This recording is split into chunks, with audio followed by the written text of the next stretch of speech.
video, we're going to be talking about 5 silly questions that I get often asked. So sometimes when I do a power hour call with a customer, they say, Valerie, I'm so sorry, that's going to sound silly, but I have to ask these questions. And you know what? It's not silly. Chances are that if you're thinking about it, hundreds of people have thought about it before. And even in my forum, which is a private forum where you can go and ask your questions, I have about 95,000 questions. They're not silly. If you think about it, they are serious questions. So let's get started with those 5 silly questions that I'm going to answer today.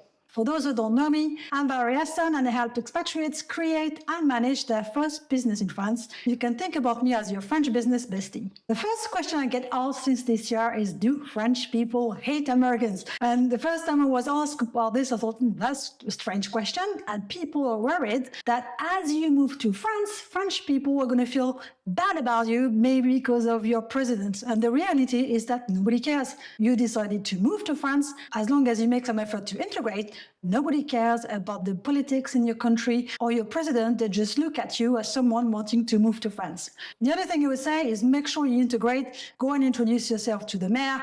If there's some local celebration in the village, go there to attend and meet people. That would be very useful.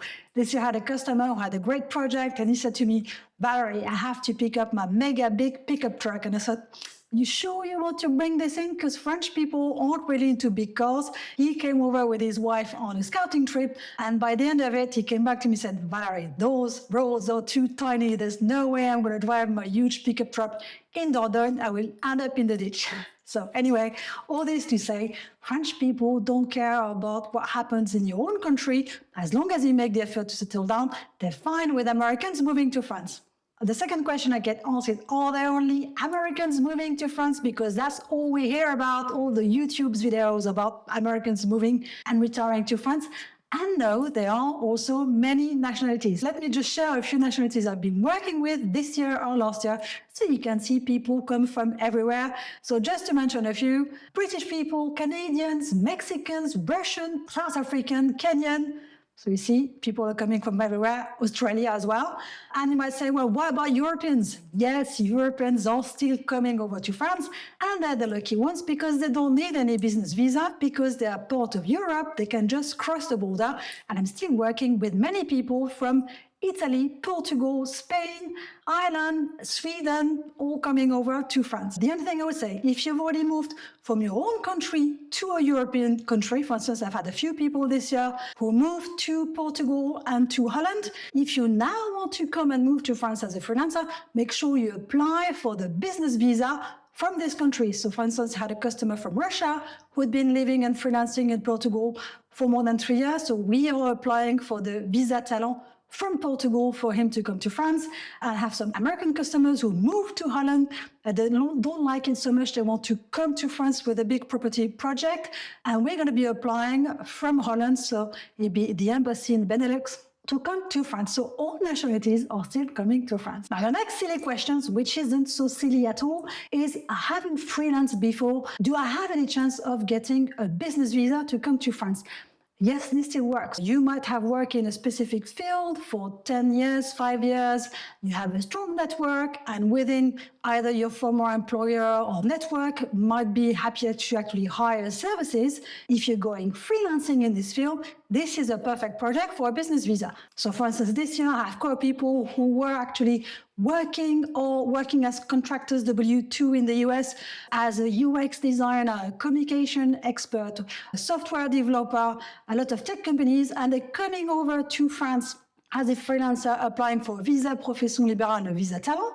Some of them haven't freelanced before, but because they have the experience and within the professional network, they can already have 1 or 2 customers that they're going to take over. We can go and apply for a business visa. You just need a strong business plan, letters of intent or letters of recommendation, rather letters of intent of people likely to work with you, so that we know that already we might have 15, 20,000 euros of potential turnover, and also a strong cash flow so that whatever happens with the business, you can still support yourself once you're in France. So if it's your first time experience, that's fine. Some people say, I haven't freelanced before, but I did some W-2s or some 1099, which is like contracting or freelancing work.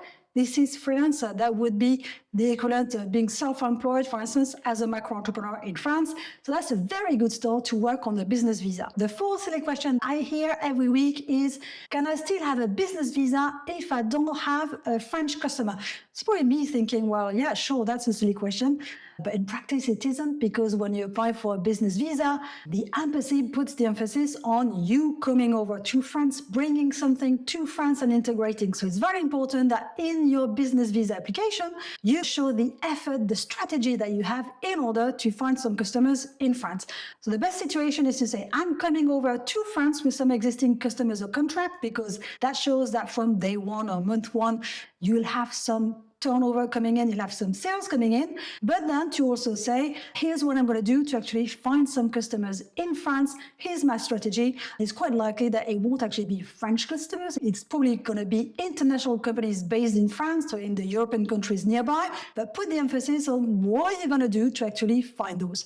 Now, in practice, what I can say is, in reality, once you're here, nobody cares where you're invoicing your customers in Europe, the US, Canada, Australia. Nobody cares. Nobody looks at the percentage of your customers to see whether they're from France or outside of the EU. Especially when you go for a business visa renewal, the prefecture, I've never heard about it, saying, oh, 90% of your turnover comes from outside of France. I won't renew your visa. What they want to see is that you came over with a business visa, so you did create your business, you did make your sales, you did cash it in through bank accounts in France, you paid your taxes here, so you're working efficiently from France with a French business, with French banks declared in France and not abroad. So that's what you're going to go for. Just think a two-way. In order to come to France, yes, you have to say, I'm going to look for French customers, and that's what I'm going to be doing to get them. Once you're here, nobody cares. If I look at my customer base, I work with a lot of freelancers, sole traders, micro-entrepreneurs. 90% of them don't have customers in France. The only one who have customers in France are people who tend to have a gîte, retreat, Airbnb business, and they would have some customers from France who would have booked through platform. So don't worry once you hear about where your customers come from. It's only when you apply from abroad that you have to pay attention and state a clear strategy to find those customers in France. What I also like to think about this is try to flip your services. So for instance, if you're a marketing consultant in the US and you're working with US companies, when you come over, the easiest customers for you in France is likely to be expat freelancers, the international community, small French companies trying to export abroad. So you're still providing the same services, but you're flipping it around, helping those companies to sell internationally. And the last silly question is, will it make a difference if I own a property in France? Well, the answer is not really, or as we would say normally, maybe yes, maybe no. But I would say the only project for which we definitely need to have the property first, you need to own it first, is whenever you're applying for a business visa and that project is based on the property. So you have a gîte, Airbnb, retreat, event company based on the property. You need to own that property before we apply for the business visa. But for other people, whether you're working as a consultant, selling online products or whatever, nobody cares whether you own a property. If you have one, that's great, because you can always say, we've already had a house in France for many years and we're going to be living there. Therefore, there'll be no running cost to actually rent a place. But if you don't own it, nobody cares. But for most of you, what you're going to be doing when you come with a business visa is that you are going to be renting a gîte or Airbnb for 2-3 months. And that's going to be your base. When you move here, you're going to register your business as soon as possible. So you start working, having some money coming in, and then you start looking for a place where you want to stay longer term. You might rent somewhere else for a long-term rental so that it's a bit cheaper than the gîte or Airbnb. And then when you discover the area, that's when you're going to be ready to buy a house. Don't say to yourself, you have to buy a house before you move to France, because the reality is that you want to settle down, make sure you like the area, that it fits your lifestyle before you buy a house that you're going to be keeping on the long term. The French property market is something that we keep on the long term. You don't do a quick sale or a quick turnaround where you make big bucks. French houses, the price don't vary much and they're made to be held on the long run. So no, it won't really make a difference if you own a property unless you have a gîte or retreat business. So that's it. Those were the 5 silly questions that I hear the most. Let me know in the comments below whether you've thought about those questions before or whether you have other questions which you think might be silly and actually are not so silly. And if you want to ask me questions along the year, you can also join the private forum Start Business in France, where I personally answer all your business questions, and I will add the link below the video. In the meantime, you might want to watch this video. Salut, à bientôt!